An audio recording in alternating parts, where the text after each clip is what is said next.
Templars versus Assassins, the mysteries of the Isu, interweaving narratives, memorable characters, and fully realized historical settings are just a few things the Assassin's Creed franchise has become known for over its 12 mainline entries and numerous side games. The franchise has changed dramatically since its debut in 2007, going from more linear narrative-based games to full-blown RPGs with dialogue choices and multiple playstyles. As a longtime Assassin's Creed fan, I've played through all of the mainline entries and a lot of the side games, and I have really fond memories of most of them, especially the earlier games in the franchise. But it has been many years since I played through them, and with the release of Valhalla, I figured there was no better time to jump back into the incredible world of Assassin's Creed and take a closer, more analytical look at each game in the franchise. This video will contain spoilers for Assassin's Creed 1. So let's return to the Animus and start at the very beginning.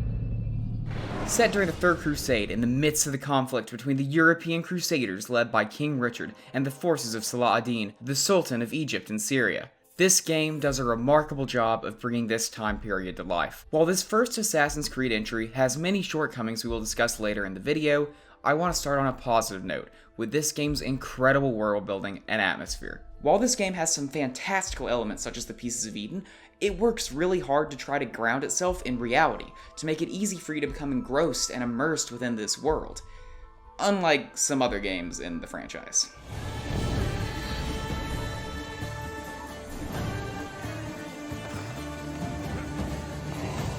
One of my favorite moments in this game happens within the first 30 minutes and really works to establish the tone of this world.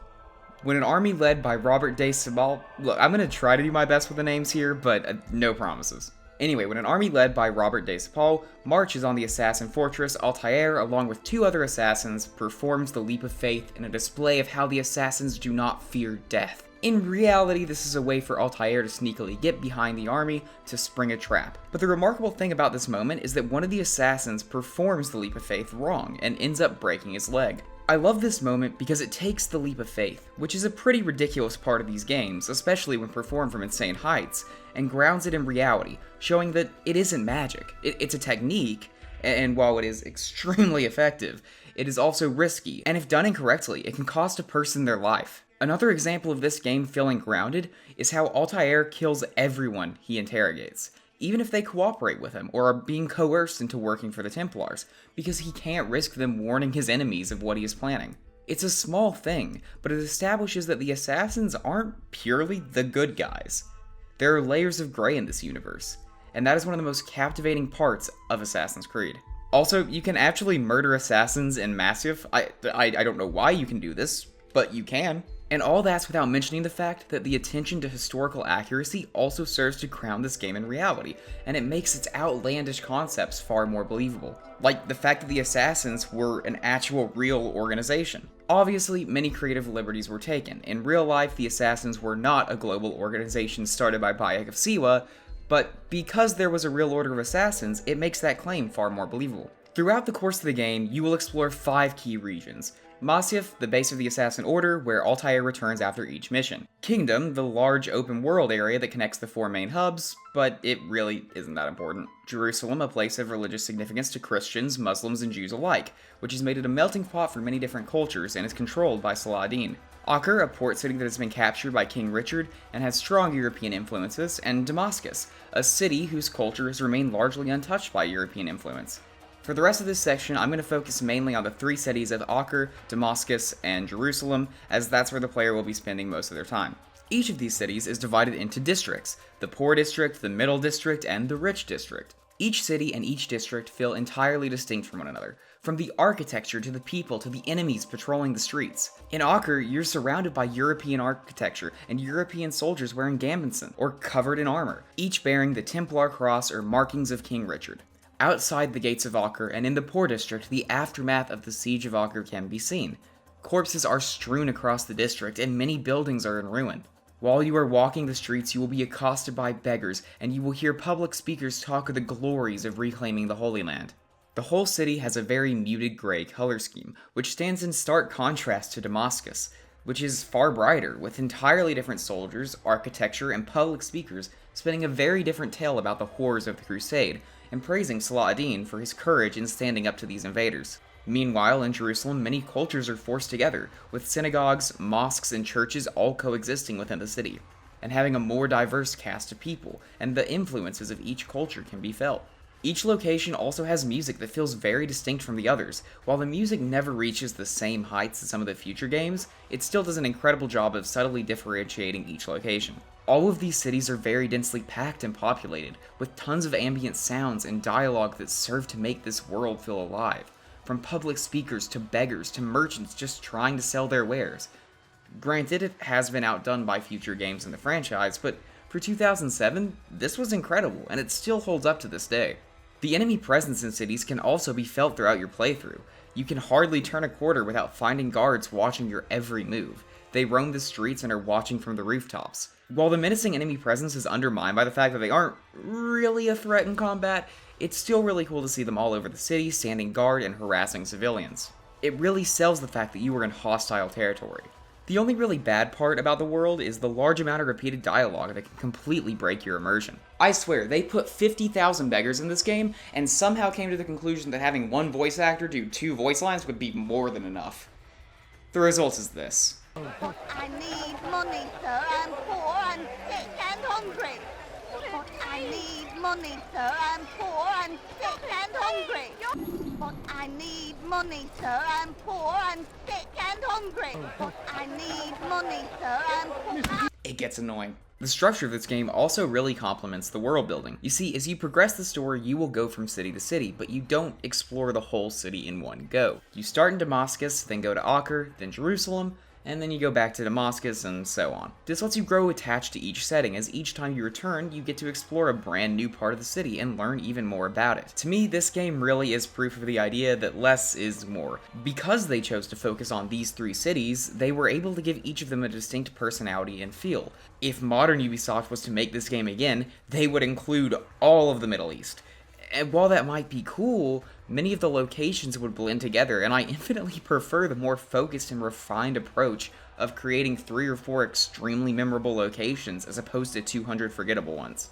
Not only does returning to these cities grow your attachment to them, so too does the mission structure. Now, the missions for each arc in the game are very similar, repetitive, and have lots of issues with the gameplay just not being very interesting, but let's ignore that for a second.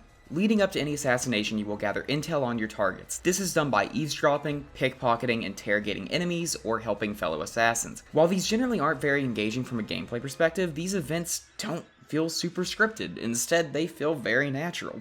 When you eavesdrop on someone, you sit on a bench and listen in on their conversation. And that feels like a far more organic interaction with the world than going through a massive set piece to gather a small amount of information as you would in later AC games. It generally feels like these conversations and events would be happening regardless of if you were there or not. It also means that you aren't at the center of the action. You're lurking in the shadows, learning tidbits of information. When you go to kill your target, it's the first time you've met them and it's the first time they've met you. It's a very different assassin fantasy than later games and does some really cool things to make the world feel real. The flip side of this is that you're generally being told about things that are happening rather than witnessing them yourself. And because of that, you have less of an attachment to the events and to the characters of this world. That is all I know. I hope my small contribution will help. I do prefer the later style of missions that have more interesting gameplay and focus more on building up interesting characters. However, this system can make the world feel a little more grounded. I can't talk about world building without talking about the modern day, can I? I, for one, love the modern day of Assassin's Creed, and I hope we see it return to prominence as it helped tie the games together with an incredible overarching narrative that provides double the motivation to everything that's happening in the game. But I highly doubt that'll happen. The modern day of Assassin's Creed 1 does an awesome job of introducing the player to this world. Thrust into the shoes of Desmond Miles, a simple bartender who doesn't know what's going on, allows the player to get introduced to this world alongside Desmond. But I'll talk more about that in the story section of the video. The modern day does a few things for world building that I absolutely love. Mainly that, as I mentioned, it provides a second layer to the narrative. The world of Altair is interesting, but it becomes even more interesting when you realize how the actions of assassins and Templars in the past are still impacting the world today. The dual narrative of early Assassin's Creed games was incredible if you paid it the attention it deserved, and all that started with this modern day. While not too much happens in the story, the world building through the optional exploration and conversations you can have with Lucy is just enough to make this world, past and present, something you are desperate to learn more about. The mysteries of Assassin's Creed is a large part of why I love the franchise, and it all started here. From the cryptic way Lucy talks to the emails you can read on the computer, and of course the drawings of Subject 16. The game does an amazing job of setting up this world and making you want to learn more. And that's what I call world building. Now we're getting to the part of the video where I'm gonna have to be a lot more negative, so let's talk about gameplay.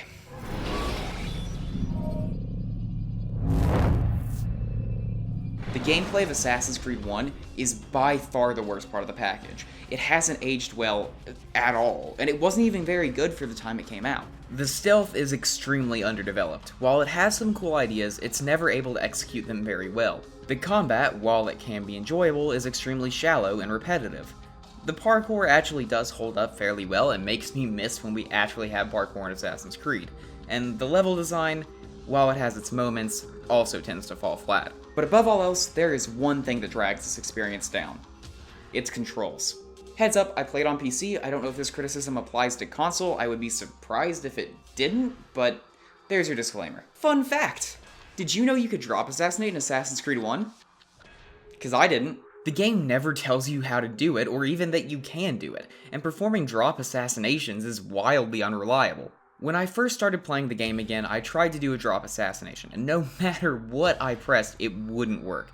I tried all kinds of button combinations, but it just wasn't happening, so I assumed it just wasn't a thing. Upon finishing the game and starting the script, I looked it up just to be sure, and I found multiple threads of people confirming that no, you couldn't do a drop assassination, and even more people commenting on those posts saying, yeah, no, you can't do a drop assassination.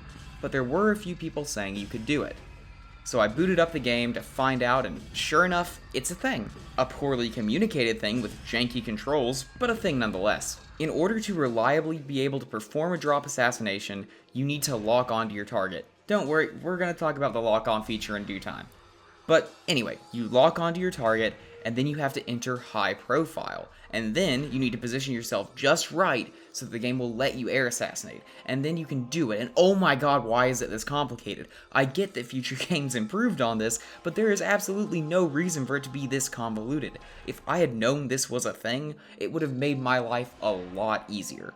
There are tutorials on YouTube of how to do an air assassination in AC1, and it's just so ridiculous, and it highlights a core issue with the controls, and that's that they're not intuitive at all. Basically, you have two modes you can swap between, high profile and low profile.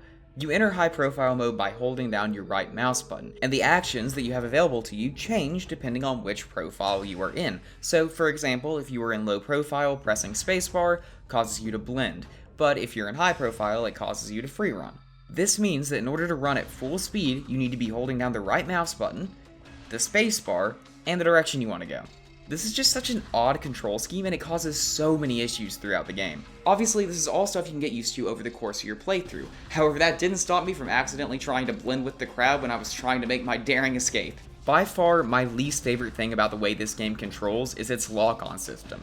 So, in order to do most things in the game, you need to lock onto a target by pressing F. The issue is, this gets very frustrating and feels exceptionally janky. It basically just adds an extra button press to things that really don't need it, and on top of that, it locks you into some awkward camera angles. Take, for example, using throwing knives. In other AC games, the game will automatically highlight the target you are looking at, and if you use a throwing knife, it will throw a knife at that target. Simple. Not the case here. If you aren't locked onto your target, you can't throw a knife at them, even if they are highlighted. I can't remember if this is a thing in AC2 or not, but if it is, I definitely don't remember it being this obnoxious. But I guess we'll find out when I get there. A lock-on system can work, but it's handled really poorly here. Again, these are things I got used to throughout my time playing the game, and it definitely didn't ruin the experience for me, but it undoubtedly dragged it down, especially compared to how much smoother later Assassin's Creed games feel to control. Unfortunately, that's not where the issues with gameplay end. In fact, they're just getting started. Let's talk about stealth. First off, the game has some really cool ideas, mainly the concept of using social stealth and hiding in plain sight. It's not a concept you see very often, and for that at least, this game deserves some praise. However, the stealth in this game is ridiculously underdeveloped, as you have very few options or tools at your disposal. You can walk up behind someone and stab them, use a throwing knife, drop assassinate them, maybe, and you can blend in with monks. But unlike prostitutes in Assassin's Creed 2, you have to go with the monks, so unless they are going exactly where you want to go, they have very limited usefulness, and that's kind of it in terms of stealth. This ultimately leads to stealth feeling very limited and very repetitive. This, paired with the fact that the guards see you rather quickly and don't have a clear detection meter like they do in other games, makes stealth rather annoying, and it isn't helped by the fact that quite often the stealth doesn't work as intended and the guards just see you when realistically they shouldn't have. So the stealth system in this game is extremely limited and is often more frustrating than it is fun. I should note that Splinter Cell Chaos Theory came out 2 years before this game, so age really isn't an excuse. The combat fares a bit better here, but not by much.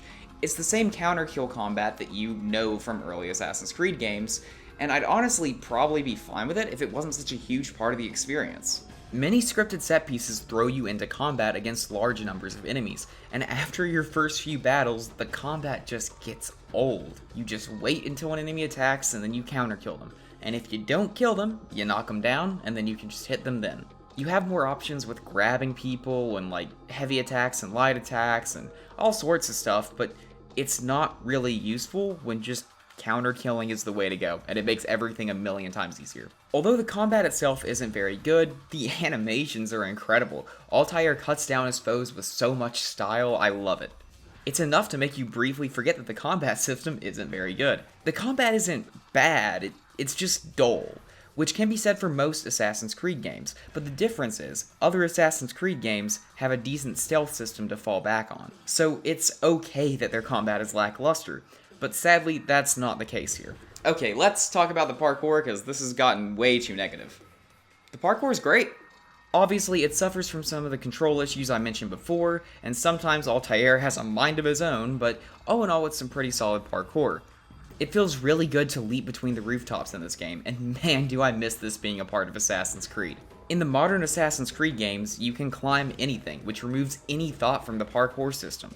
You just run forward and hold shift and you're done. The parkour system here is pretty basic, and I love it. I've never been super into doing crazy stuff with parkour like some people who play Assassin's Creed are, but I really appreciate the fact that you have to pay attention to the world in order to navigate it efficiently.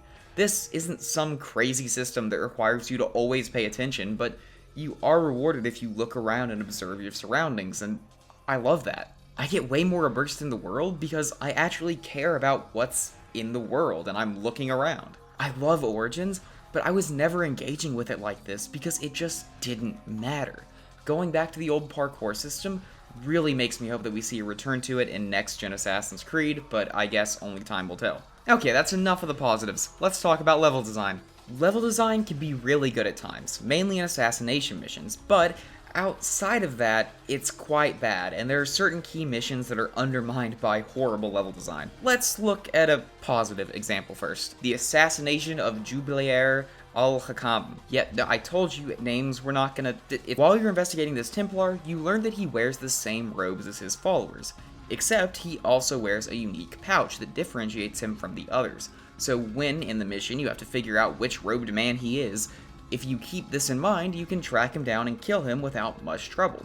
Generally, most of the assassination missions serve as set pieces to highlight the actions of the Templar first, and be well-designed, interesting levels second. This is one example of where the game does both. For the most part, the big set-piece moments are the best part of the gameplay, as they feel unique and quite often have some cool spectacle. While they aren't revolutionary, they are fun nonetheless.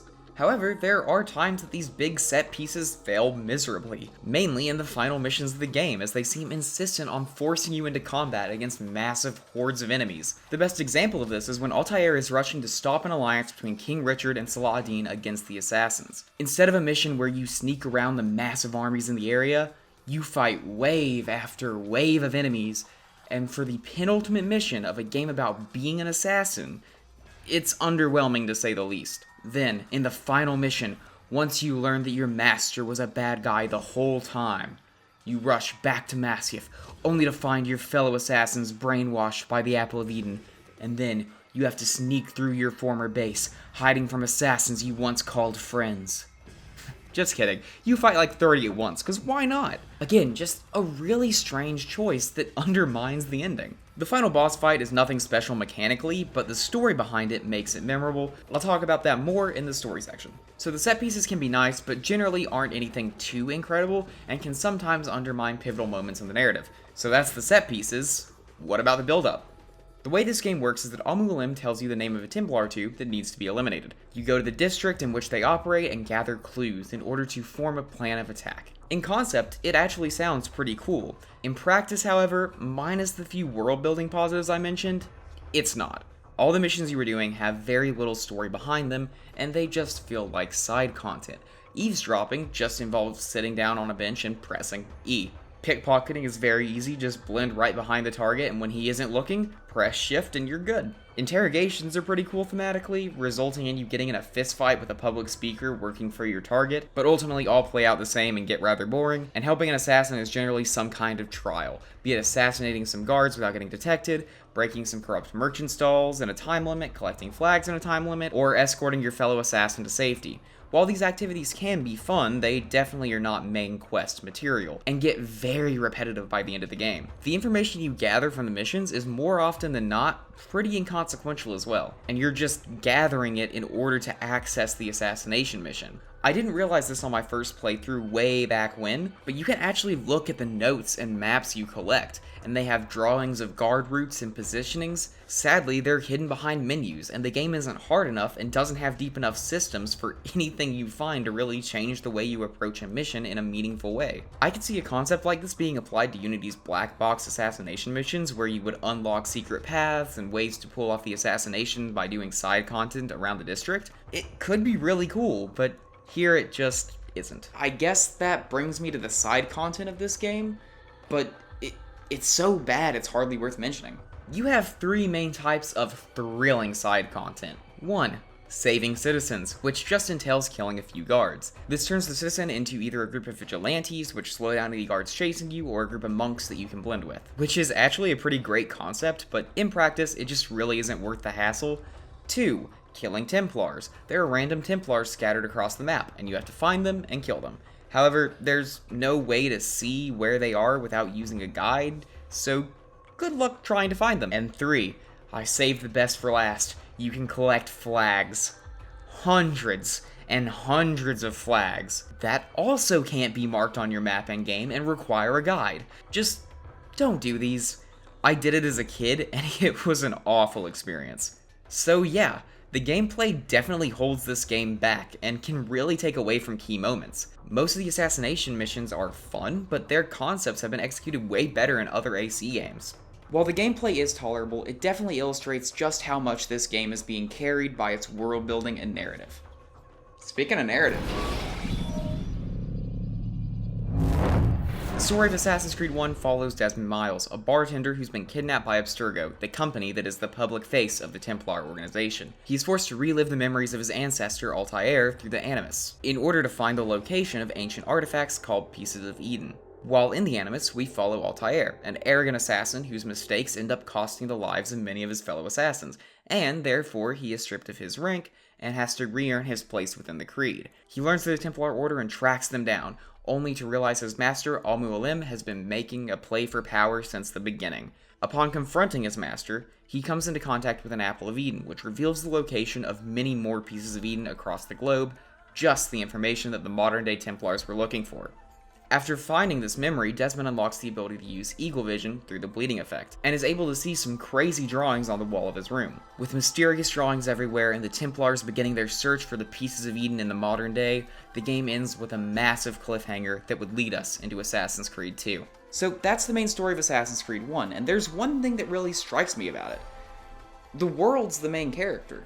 The world is the main reason to keep playing the game. The characters are okay, and the conversations between Altair and Al-Mualim can be great, but the characters are very bland for the most part and don't have very engaging character arcs. Altair's arc of being less arrogant isn't even really earned, as there isn't a moment that makes him see the error of his ways. He just kinda changes. That being said, there are some things about this story that I actually really like. One of my favorite things about this story is its start, when Altair is in Solomon's temple searching for the piece of Eden. Immediately, you are thrown into an important moment.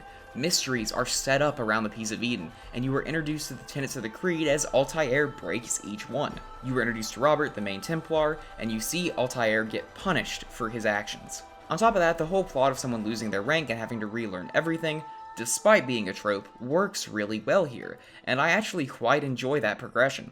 Getting a new upgrade or ability after each mission feels really good, and sells the idea that you are becoming a master assassin once again. Although, I'm not sure how Altair forgot how to counterattack, but it's a video game, so whatever. While the Templars you fight aren't built up very well most of the time, they all have memorable gimmicks, which was enough for me to remember who each Templar was when Al-Mualim uses the apple to create illusions of each of them. Speaking of the final boss fight, I really like Al-Mualim turning. I really like the way that it shows that both Templars and Assassins are susceptible to the temptation of power. Al-Mualim splitting into 10 versions of himself is so cool and will always be one of my favorite moments in video game history, despite the fact that it's not great gameplay-wise. The best part about Al-Mualim as a villain is that he thinks he's right, and while he quite obviously is wrong, it makes sense why he thinks the way he does. The Crusades are tearing apart the land, and if he had his way, the fighting and bloodshed would end. The plot point of the Crusaders teaming up with the forces of Salah ad-Din is actually pretty interesting as well. Throughout the game, you've killed Templars on both sides of the conflict, and the two sides starting to team up against the Assassins is really great, not just because it raises the stakes, but because it shows that there are consequences to your actions. Because you've been indiscriminately killing Templars regardless of who they are connected to, you have pissed everyone off.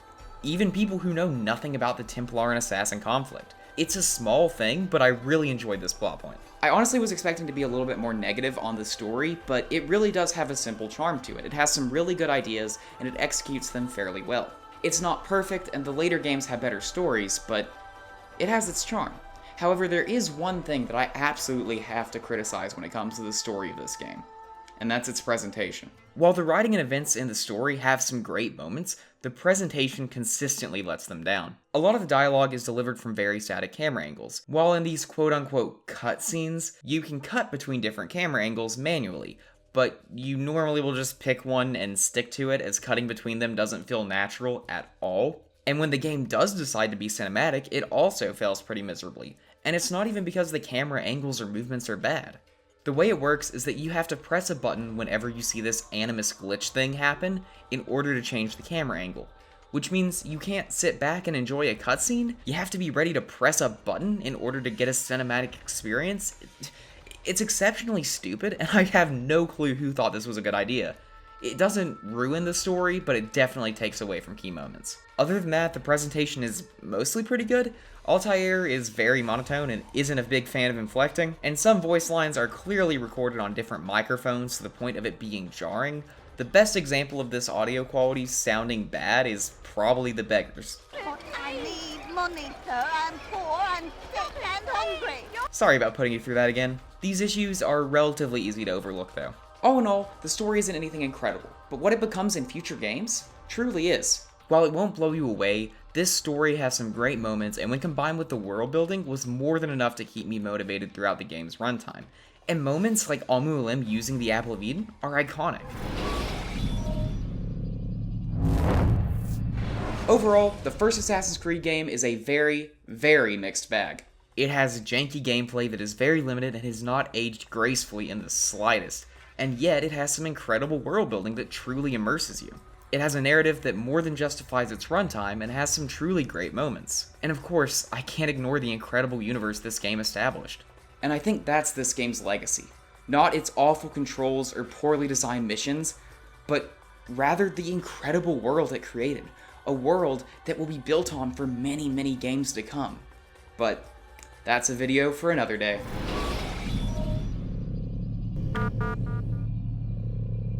Hey guys, Evo here. Thanks for watching. I hope you enjoyed it. If you did, like, comment, subscribe, all that fun stuff, because I am just transitioning to being variety, so the support would be really appreciated. I'm planning on going through the entire Assassin's Creed franchise like this, giving the same treatment to all the other games in the franchise.